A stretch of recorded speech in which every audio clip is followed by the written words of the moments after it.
Hi guys, it's Michelle Mira from michellemira.com, and I'm sharing my HCG results. These are the before and after pictures of the first week. I went down actually 14.5 pounds in 7 days, and the great thing about and the reason why I do HCG is because you lose abnormal fat, which is the fat in the areas that are usually stubborn. So if I was just doing a 500 calorie diet normally without the HCG, what happened was, because I've done this, what happened was is I lost all in my face and my waist. It's just my body type.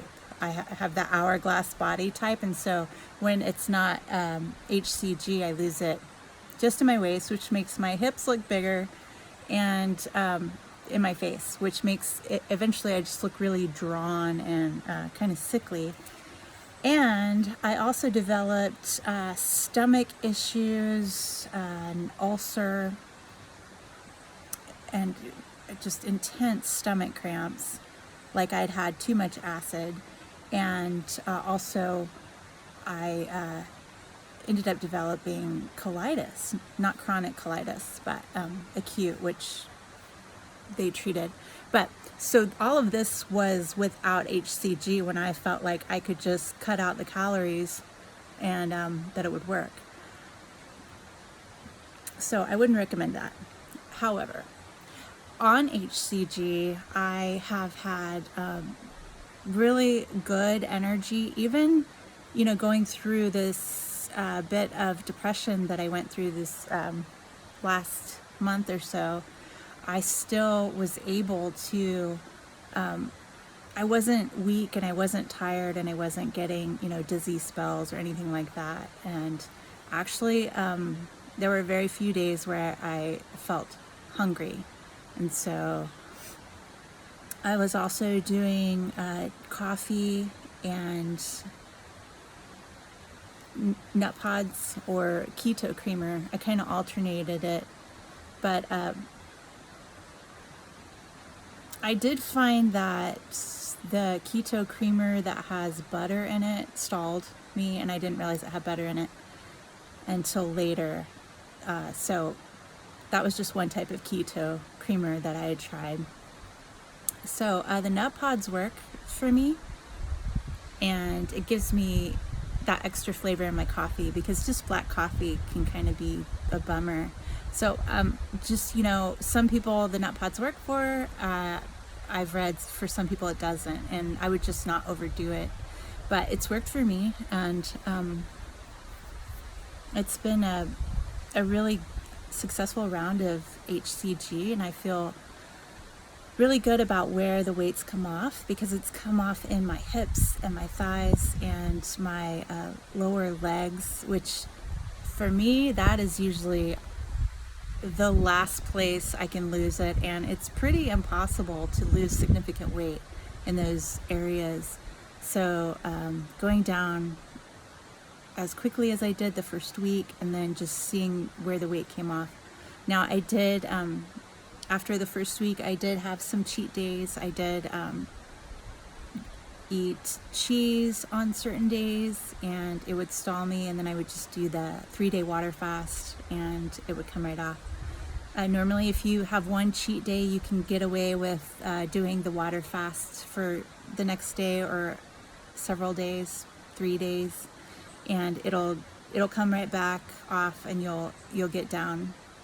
And so that's what I did the few days that I did cheat. And if I found healthy raw snacks that worked for me, like there were these little coconut lemon balls that I found that worked, and I still continue to lose, so I did those. But on a couple of days I ended up getting treats that I thought were raw, and they weren't. And so I did have cheat days, but I'm still down, and I'm still very happy with the weight that I've lost on this round.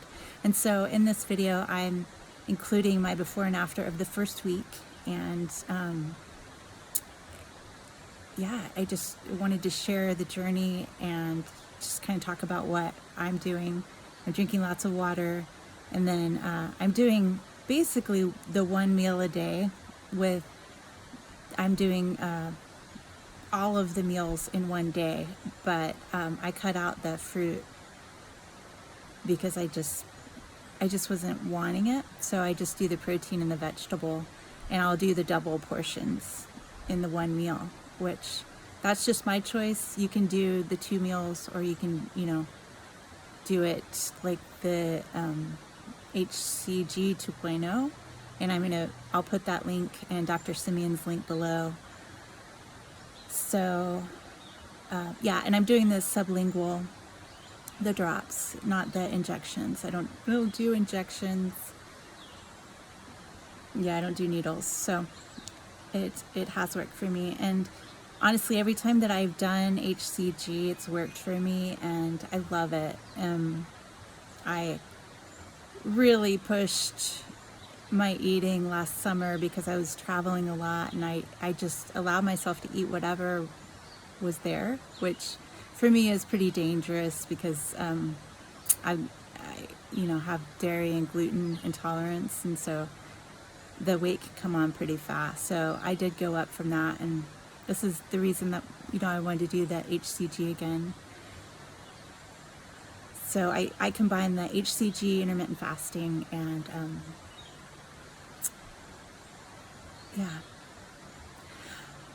Let's see, what else do I want to say? I'm feeling good, and I'm going to take after this round, I'm going to take a long break. I'm going to see my family, so I'm just going to be on maintenance and then stabilize while I'm with my family, and then I'll probably go back into another round with what I did this time, because it's definitely worked. I have a goal to get down to, and I'm getting there.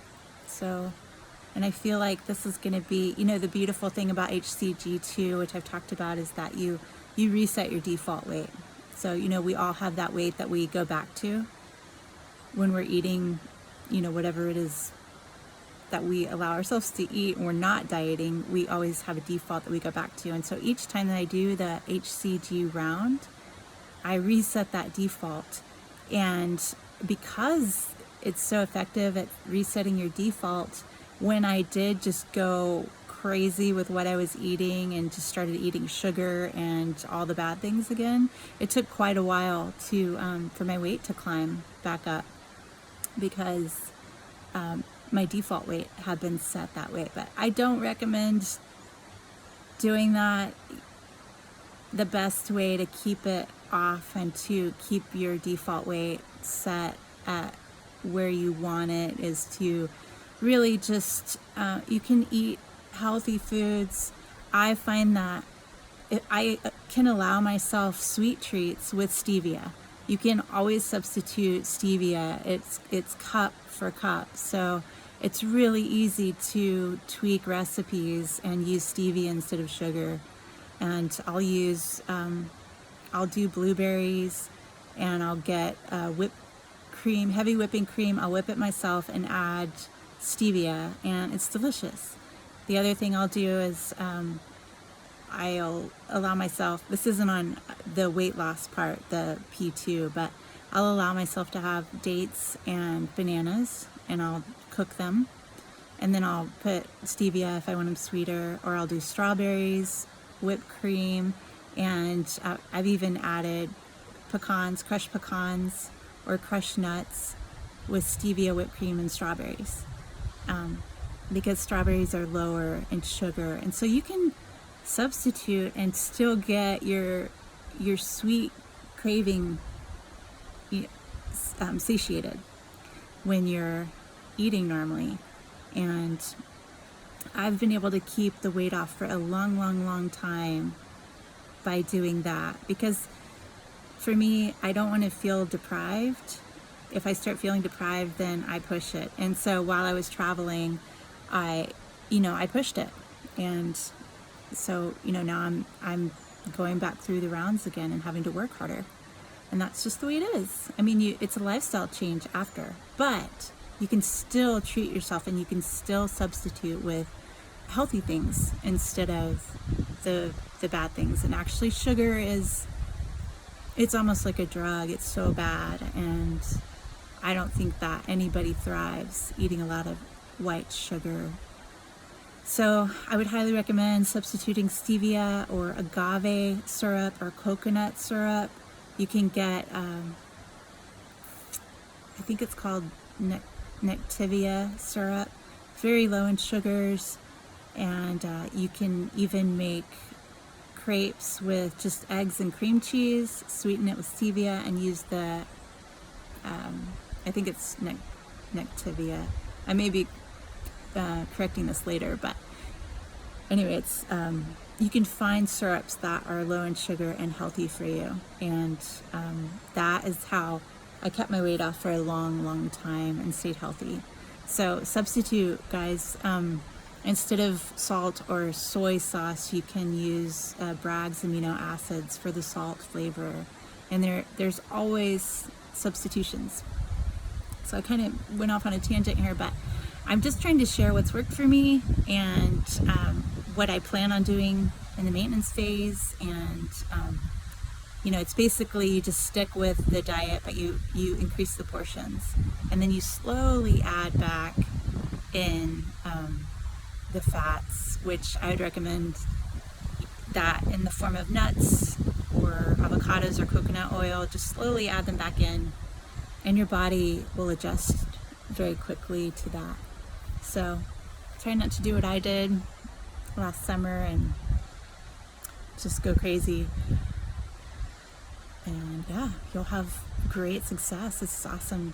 Now, I'm not providing any medical advice for anyone here. I'm just sharing my experience, and I recommend that you definitely do your research.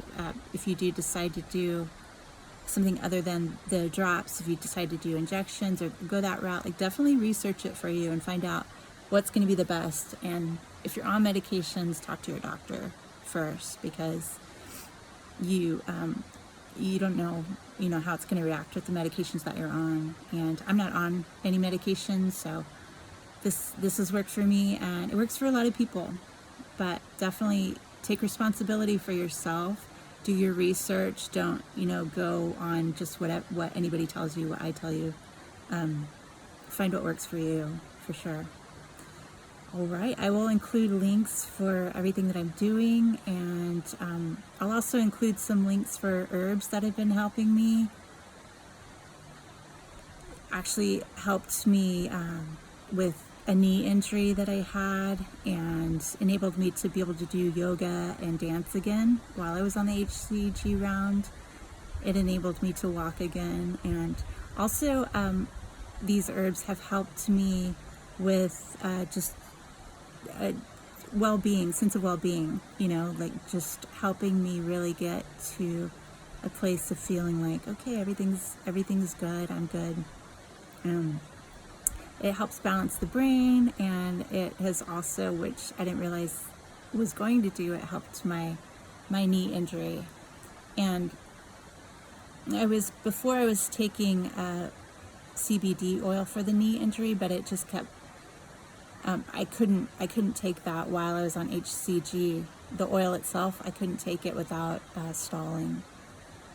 I was able to do the hemp coffee, the HCG coffee, but I wasn't able to do the oil itself. But that's just me. Some people can take it and it's no problem. So yeah, I wanted to add that part in, and I'll leave links for everything below this video. Thanks for watching. Be sure and subscribe, and comment on with your own experiences and any questions you have. And good luck, guys.